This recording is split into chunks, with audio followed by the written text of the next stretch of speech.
Mas hoje talvez eu esteja falando para alguém que se pergunte assim, mas eu tenho uma dúvida. Será que uma pessoa, quando ela chega ao autoextermínio, que é o que nós vamos conversar, será que ela se salva ou não? E aí eu te faço a pergunta, quem tem essa dúvida? Pessoa cometeu o ato, ela se salva ou não? Poucos têm? Ok, então vamos saber na Bíblia e o que a ciência diz sobre isso. Coloca o PowerPoint para mim, por favor. Mas antes de nós iniciarmos, eu queria te convidar a fechar seus olhos e vamos falar com Deus. Nosso querido Deus, agora vamos falar de um assunto um pouco desconfortável, mas nós queremos ter a Bíblia como base. Por isso pedimos a tua orientação e direção, que o Senhor se faça presente neste momento e que assim nós possamos sair daqui cheios do teu Espírito, em nome de Jesus. Amém. Toda vez que você pega a palavra, vamos ver, suicídio, você vai entender o quê? Que suicídio, ele é o ato de você tirar a vida. Quando você pega lá no livro de Eclesiastes, no capítulo 3, no versículo 11, lá vem dizendo assim que Deus colocou no meu e no seu coração a eternidade. É por isso que quando nós pegamos o ciclo da vida, o professor começa a ensinar na escola e ele fala assim, olha filhos, presta atenção alunos, todo mundo nasce, cresce, se reproduz e depois faz o quê? Morre. Mas agora imagina você, que tem um parente com seus 85 anos, e agora ele já não tem aquela saúde tão boa quanto antes, e você sabe que mais ou menos, se colocar aí uns 5, 6 anos, ele vai vir a falecer. A pergunta que eu te faço é, você sabe que vai morrer, não sabe? Sim ou não? Por que as pessoas choram? Se eu sei que o negócio vai acontecer, se eu sei que isso é um processo natural do mundo de pecado em que nós vivemos, por que choramos? E agora o próprio livro da Bíblia, a própria Bíblia, ela responde em Eclesiastes, no capítulo 3, versículo 11, dizendo que nós choramos porque nós queremos, porque Deus colocou em nosso coração o ser eterno. Mas só que quando você fala da parte de suicídio, eu preciso que você compreenda um pouquinho a diferença entre suicídio e martírio. Suicídio, eu já te falei, é quando aquela pessoa, quando o indivíduo ele provoca algo contra ele para terminar com a vida. Enquanto que martírio, você já ouviu aquela expressão, o indivíduo ou fulano de tal foi martirizado por alguma coisa, ou seja, ele tem algum conceito forte, pode ser religioso, pode ser político, pode ser social, e aquilo está gerando sofrimento para aquele indivíduo. Mas qual é a relação? O que tem a ver martírio com suicídio? É simples. Toda pessoa que pensa em se suicidar, ela começa com o martírio dele próprio. E você vai compreender melhor. Sabe por que isso acontece? Existem alguns, eu quero que você compreenda que na Bíblia existem algumas passagens da Bíblia que fala de pessoas que se suicidaram. E a pergunta que eu quero que você entenda é: quem tira a vida, quem faz o autoextermínio, vai para o céu? Sim ou não? Sabe por que eu te faço essa pergunta? Porque para uma pessoa ela chegar ao autoextermínio, ela tem que ter ido longe demais. Ou seja, a cada 1000 pessoas, 590 já tentaram, isso aqui no Brasil. E desses 590, pelo menos 100 conseguem. E sabe por que isso acontece? Olha o que a Bíblia fala, ela vem mostrando para mim e para vocês alguns personagens da Bíblia que cometeram suicídio. E eu quero que você entenda, antes de você ver, eu quero que você compreenda que nós estamos falando de pessoas, e todas as pessoas, eu e você, nós somos movidos e agimos muitas vezes por emoção e razão, mas só que às vezes nós colocamos as coisas, é como se o ditado falasse, nós colocamos a carroça à frente do boi. E é por isso que muitas vezes nós tomamos decisões precipitadas e agora nós colocamos a mão na testa e falamos, poxa, se eu tivesse pensado, eu não faria desta forma. Primeiro fazemos e depois pensamos. E o primeiro exemplo que tem é Abimeleque, tanto ele quanto Saul, eles decidiram, eles escolheram terminar com a própria vida, talvez por medo, talvez por vergonha, mas quando parece que eles já estavam derrotados, eles viram, prefiro eu morrer, do que esses incircuncisos acabarem comigo. Talvez eu esteja falando para alguém que já teve pensamentos, é chamado pensamentos intrusivos, é aqueles pensamentos que eu não quero nem que aconteça e começa a vir na minha mente. E isso é algo normal no mundo em que vivemos, quer ver? Quando você pega esse rapaz chamado Aitofel, ele deu um conselho para Absalão, e agora Absalão, ninguém escutou, e agora ele ficou frustrado, porque ninguém escutou, e por causa disso, ele tomou a decisão de terminar com tudo. Talvez você não lembre tanto de Zirim.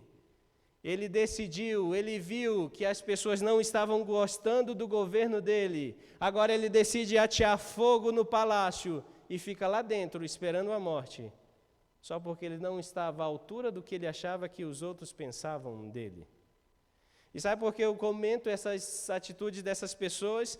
Porque quando você pega uma pessoa, um indivíduo, um paciente que já teve esses pensamentos, muitas vezes, para mim, ou para você, ou para quem está em volta, são pensamentos que, muitas vezes, para nós, são pensamentos que não justificaria.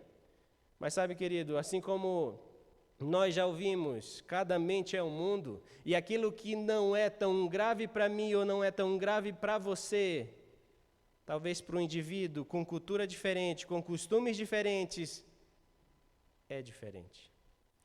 E os dois mais conhecidos é Judas e Sansão. Lembra? Judas, ele ficou cheio de remorso e agora ele decidiu pegar a corda e tirar a própria vida. E Sansão, talvez um dos mais famosos, faz tudo errado e agora quando está no fundo do poço, ora para Deus e fala assim, Senhor, eu quero morrer, mas eu quero juntamente com a minha morte, todo mundo vai. E aí eu te pergunto, salva ou não?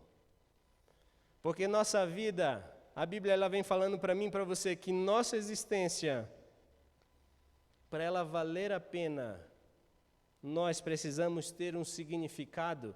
E toda vez que você pega esses indivíduos, a vida deles não era uma vida de paz, mas eles estavam em guerra.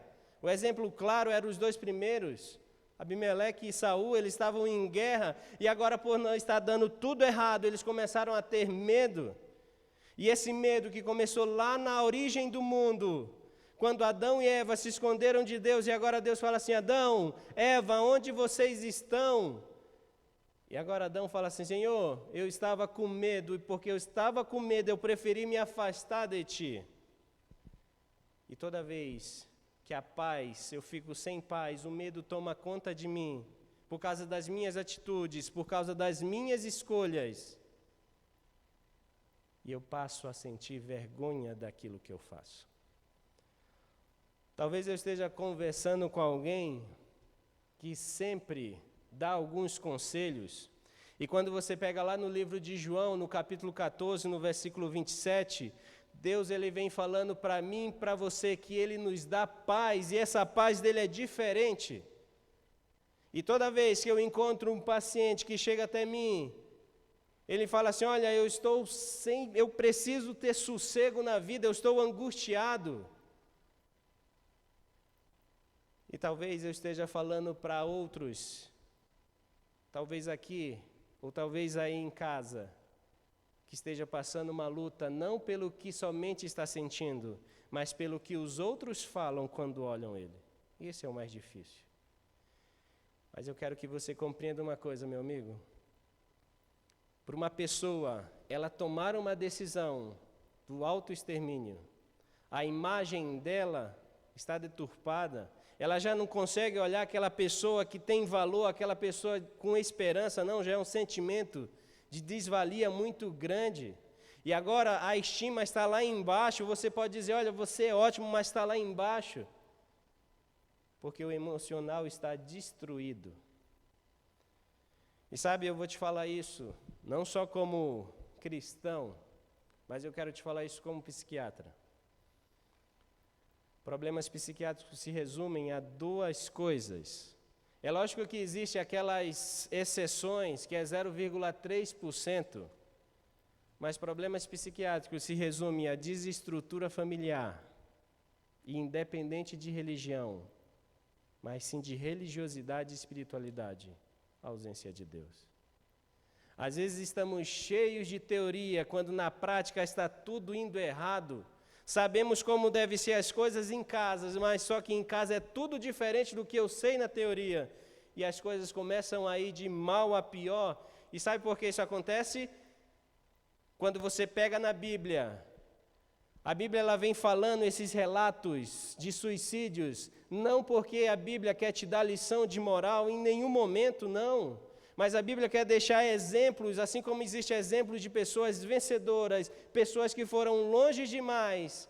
A Bíblia quer mostrar para mim e para você que pessoas erraram e escolheram errado. E sabe, querido, toda escolha tem sua consequência. Lembra quando você aprendeu lá na escola sobre a gravidade?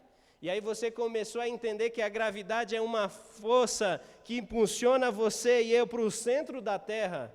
E se eu caio de um local, tropeço em um local, na minha altura eu até caio, me machuco, mas isso não vai causar grandes danos para a minha vida. Mas se eu cair num precipício, possivelmente eu vou vir a óbito. Ou seja, lei, uma vez que eu quebro a lei, as consequências vão vir. Depende do grau que você quebrou, mas sempre vai ter as consequências. Mas eu quero que você entenda, toda pessoa que comete o autoextermínio, ela não quer morrer, ninguém quer morrer.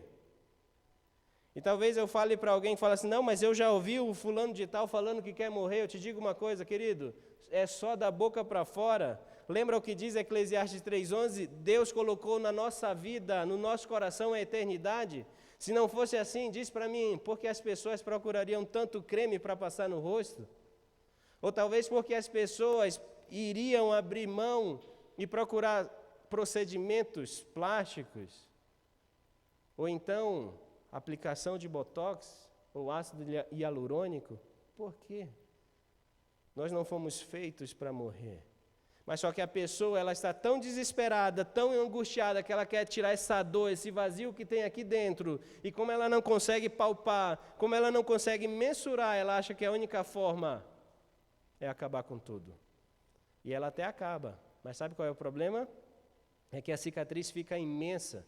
Imensa na família. E agora fica várias pessoas se culpando e falando, poxa, se eu tivesse falado alguma coisa, talvez tiraria ele. Ou se eu tivesse ficado mais perto, dado mais atenção. Talvez eu esteja falando para alguém que já passou por isso. Ou então conhece um amigo, um colega, um vizinho que passou. Sabe, querido, não existe dor maior do que a perda de uma pessoa. Mas quando essa perda da pessoa é provocada por ela mesma, parece que dói mais. Porque parece que você, familiar, não foi suficiente para aquele indivíduo. E ele preferiu deixar tudo, porque não encontrou em você o que ele esperava. Lembra do ditado? Eu só dou aquilo que eu tenho. E sabendo disso, lembra de uma coisa, vida nenhuma é descartável. Sabe por que eu te falo isso? Quando eu e você compreendemos que a vida não é descartável, não é aquela coisa que não presta, joga fora, eu começo a dar valor aos sentimentos das pessoas. É mais ou menos assim. Talvez você já ouviu falar de um negócio chamado TOC, transtorno obsessivo compulsivo. E esse transtorno é um transtorno em que a pessoa ela tem uma obsessão que leva a uma compulsão por alguma coisa, pode ser sólido, líquido, pessoas, alguma coisa. E toda pessoa que tem esse transtorno, o que gera mais desconforto para ele é que as outras pessoas, imagina você chega em um local e agora a pessoa vai lá e lava a mão. E você está lá sentadinho, não quer nem perceber, a pessoa pegou em alguma coisa, vai lá e lava a mão de novo e você começa a prestar atenção. E agora aquela pessoa se sente desconfortável, achando que você está prestando mais atenção do que devia. E quando eu falo para você que a vida ela não é descartável, eu estou dizendo para você que a mesma pessoa que existiu ontem, a que existe hoje e vai existir amanhã, e às vezes nós desvalorizamos as pessoas do jeito que eu falo, do jeito que eu olho, do jeito que eu sorrio para a pessoa. Sabe, querido, nós vivemos em um tempo em que as pessoas estão morrendo solitárias, com várias pessoas ao redor. A maior pandemia que nós estamos vivendo não é do Covid, mas é sim da solidão. Pessoas morrem sozinho, cercado de outros, sem ter com quem falar, sem ter o que conversar. Mas eu quero que você entenda. Passa para mim, por favor. Quais são as causas? Para você compreender as causas, são várias coisas, é algo multifatorial. Primeiro é um transtorno emocional. Deus ele nos dotou de razão e emoção. Sabe aquele momento em que você decide fazer algo porque você sentiu no seu coração? Eu lembro quando eu era mais jovem, isso faz um tempo, eu ajudava meu irmão para dar estudo bíblico.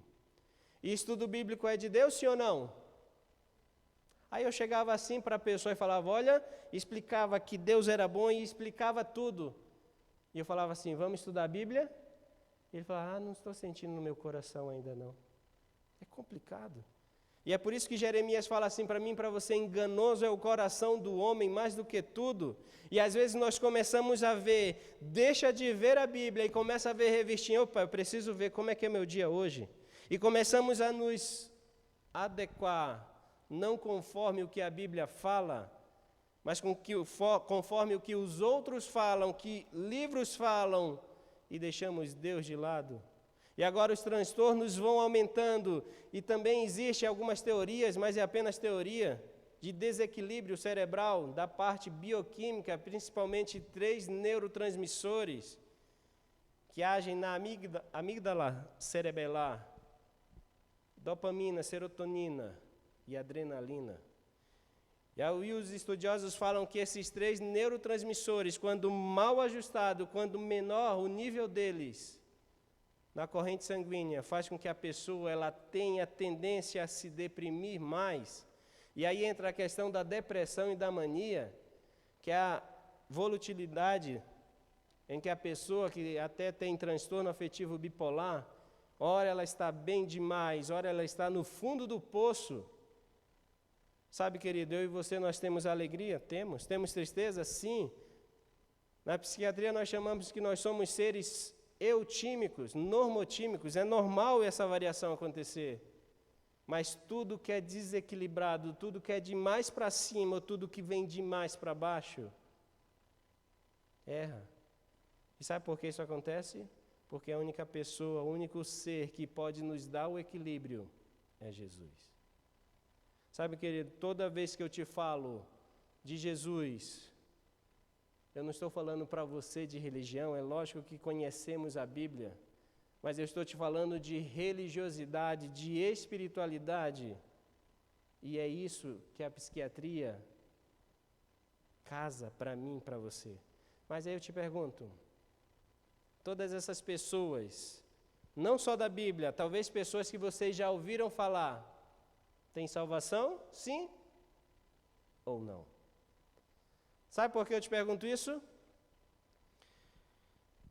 Em um dos consultórios da vida, chegou uma jovem, esse é um nome fictício, e ela chegou para mim com um histórico que ela já tinha tentado autoextermínio por 13 vezes.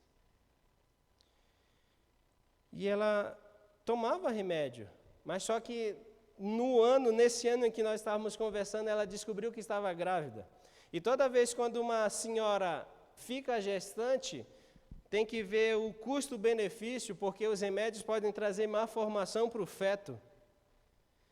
E por isso, o ginecologista dela pediu para ela não tomar mais nenhum remédio psiquiátrico. E assim ela fez. Ela passou comigo, porque ela precisava de uma cartinha dizendo que ela tomava o remédio, mas devido ao risco da gestação, ela tinha que ficar sem.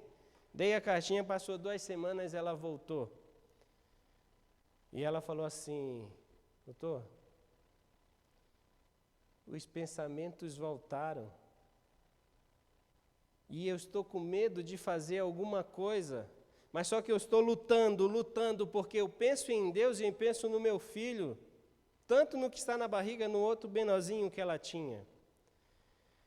Sabe, querido, não estou dizendo que a pessoa que tem problema, ela não deve tomar medicação ou fazer psicoterapia. É lógico que ela deve. Mas só que só remédio, só psicoterapia não auxilia, é apenas uma muleta. E sabe, suicídio não é a solução. O autoextermínio não é a solução, porque não vai acabar com a dor, a pessoa vai parar de existir, é lógico, mas só que a dor dos outros vai ser imensa, e eu já te expliquei o motivo. E sabe por que isso acontece? Porque eu e você não fomos feitos para morrer. Mas eu quero meditar em algumas partes de um profeta. Talvez você já ouviu a história, talvez seja a história mais preferida, a maior preferência de história de você ouvir é desse indivíduo. Eu quero terminar com essa historinha. Lembra de Elias? A história conta que Elias foi um homem de Deus e hoje ele está no céu. E talvez eu esteja falando para alguém que já ouviu em algum sermão: olha, Elias teve depressão. Talvez você já ouviu. E eu te falo, possivelmente não. Mas antes de você entender a história de Elias, no que eu quero chegar, eu quero que você entenda a diferença entre depressão e tristeza. Sabe quando você fica triste? Você sabe o motivo, não sabe? Às vezes foi porque o meu cachorro perdeu, ou então o indivíduo lá, o meu parente veio a óbito. Você sabe o motivo. Isso é tristeza. Dura até 2 semanas, no máximo até 6 meses. E algumas vezes, em outro caso, pode durar até 2 anos.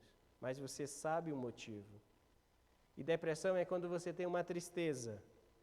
Está tudo bem em casa, tenho comida, tenho emprego, minha esposa me ama, meus filhos são ótimos, mas ainda assim eu estou triste, não quero fazer nada da vida. Isso é depressão. A história conta, e eu e você sabemos, que Elias era um homem de Deus, e agora ele decide enfrentar um rei idólatra.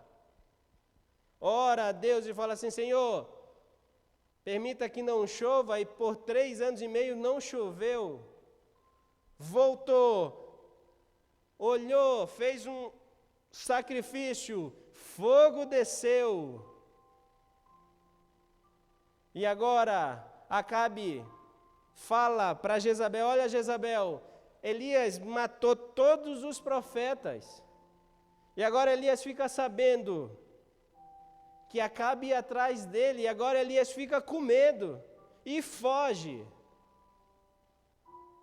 E agora ele ora a Deus e fala assim: Senhor, eu quero morrer, Senhor. E talvez eu tenho certeza que eu falo para alguém que já orou, pedindo e não ouviu a resposta de Deus. E aqui é um exemplo, porque muitas vezes Deus não escuta as nossas orações, porque às vezes não estamos sabendo pedir. Será que Elias queria morrer mesmo? Se ele quisesse morrer, por que ele fugiu? Por que ele não ficou lá, perto de Jezabel? Sabe, querido, por que eu te falo isso?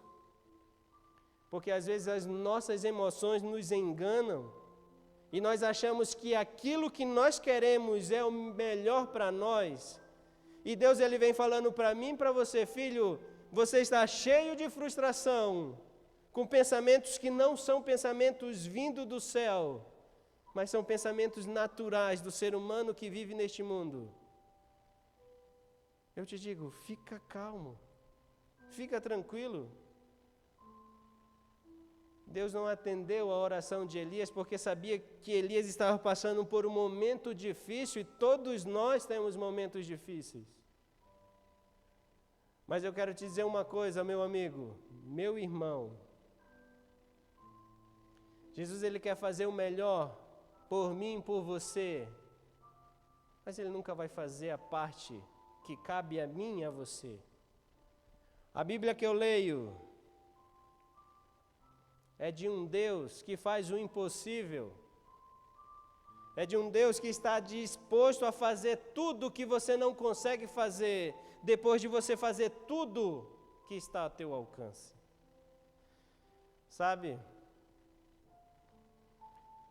Às vezes nós não entendemos como Deus age, mas Deus ele fala para mim e para você que Ele nos compreende do jeitinho que eu sou, e às vezes nós esperamos de pessoas e falamos assim, poxa, ninguém me entende, ninguém sabe o que eu passo, e Deus está falando, filho, eu sei o que você passa, eu sei a frustração que você teve.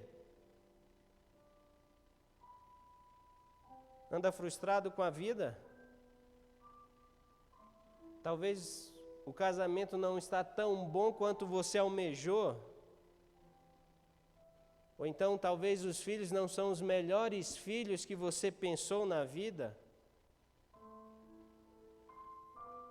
Ou então o emprego não é aquelas coisas. Ou até a falta de emprego está trazendo transtorno.